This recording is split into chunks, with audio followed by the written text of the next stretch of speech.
भगवान ने 20 बाण मारे, 30 बाण मारे। उसके बाद जब रावण नहीं मरा, देवताओं ने प्रार्थना की महाराज कैसे इसका वध होगा, अंतर्यामी भगवान सब जानते थे। फिर कहा विभीषण बताओ रावण कैसे मरे। विभीषण का सरकार आप सब मालूम है, लेकिन मुझे सम्मान दे रहे हो मैं बता रहा हूँ।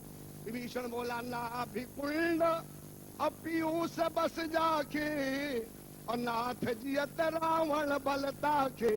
इसके नाभि में अमृत है, बार बार भुजाएं कटती सिर कटते हैं, अमृत प्रभाव से फिर जैसे तैसे हो जाते हैं। अभी तक भगवान ने 20 बाण मारे, 30 बाण मारे, अब की बार 21 बाण मारे। जो 21वां बाण मारा तुरंत ही क्या हुआ, रावण भूल गया तपसी कहना, दो भाई कहना भूल गया, भूपसुत कहना भूल गया, बड़ी जोर चिल्लाया गारे जैसी घोर और की न रव भारी और कहा राम रन हतऊ पचारी।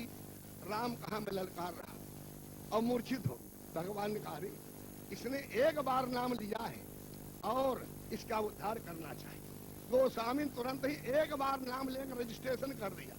बोले जा सुनाम और सुमिरत एक बारा उतर ही नर भव सिंधु अपारा। रावण मूर्छित हुआ है। भगवान का चलो अंतिम दर्शन देना चाहिए। भगवान पहुंचे, मूर्छित रावण देखा, रावण आंखें खोली, छवि देखी, मुस्कुरा दिया। भगवान का पंडित भी मुठिया पर पड़े फिर भी मुस्कुराए, कोई उत्तर नहीं देता है। सोचता जिनका ध्यान नाना प्रकार योगींद्र मुनि अमलात्मा महात्मा भी अंतिम समय में दर्शन नहीं कर पाते हैं, वही नित्य शुद्ध बुद्ध मुक्त परात्पर परम सच्चर हमारे सामने खड़ा है। इसलिए फिर आंखें खोली, मुस्कुरा दिया। भगवान द्वारा का पंडित जी मृत्यु सैया पर पड़े हो फिर भी बोलते कि उन्हें मुस्कुरा क्यों रहे हो। रावण ने मुस्कुराते हुए कहा याद रखो राम तुम्हारे हम जीते। भगवान का पंडित जी कैसे हमारे कैसे तुम जीते।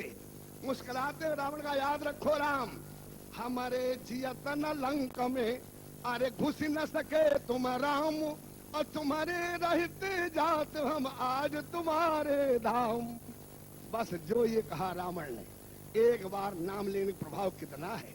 और जब कहीं तुम बार बार राम रामेति रामेति रमे रामे मनोरमे शास्त्र नाम तत्तुल्यम राम नाम बनाने, हरेर नाम हरे नाम केवलम कलौ नास्ते व नास्ते व नास्ते व गदरन्य था।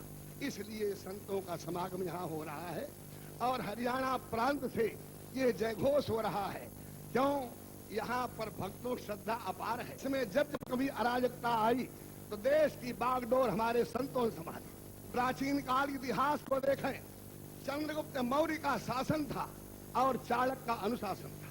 छत्रपति शिवाजी का शासन था, समर स्वामी रामदास का अनुशासन था, राजा जनक का शासन था और हमारे सदानंद का अनुशासन था, राजा दशरथ का शासन था और वशिष्ठ का अनुशासन था।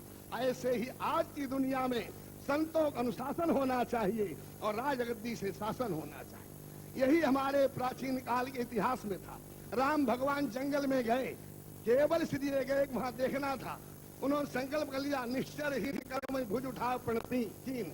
लेकिन आशीर्वाद कैसे मिले, तो सकल मुनि के आश्रमन जाए जाए सुख दिन। जैसे भगवान राम ने वनवास यात्रा में संतों से आशीर्वाद लिया, अब सोई मंत्र देहु मुनि मोही इस प्रकार मारो द्रोही। इसलिए हमारा केवल कहना है ये संतों इकट्ठा होना यहाँ व्यर्थ नहीं जाएगा। ये केवल करनाल में ही नहीं उपस्थित हुए हैं, ये पूरे देश को नहीं विश्व को चुनौती दे रहे हैं कि चाहे आतंकवाद हो, चाहे भ्रष्टाचार हो, अनाचार, चाहे पापाचार, दुराचार हो, संत लोग किसी बात को क्षमा नहीं कर सकते। राजा बेन का शासन था तो पृथु ने प्रभु को बैठाला, ऋषियों ने कहकर समाप्त कर दिया।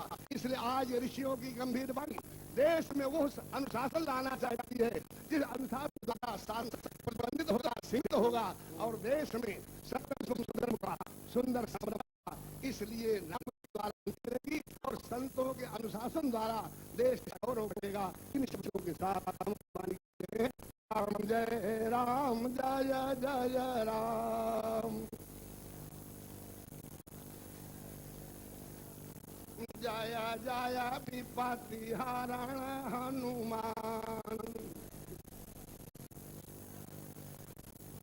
हमारे में बराबर भगवान प्रार्थना होती है, जय जय भगवान हो तो लोग प्रार्थना करते हैं और हरिनाम संगीत के बराबर होता है।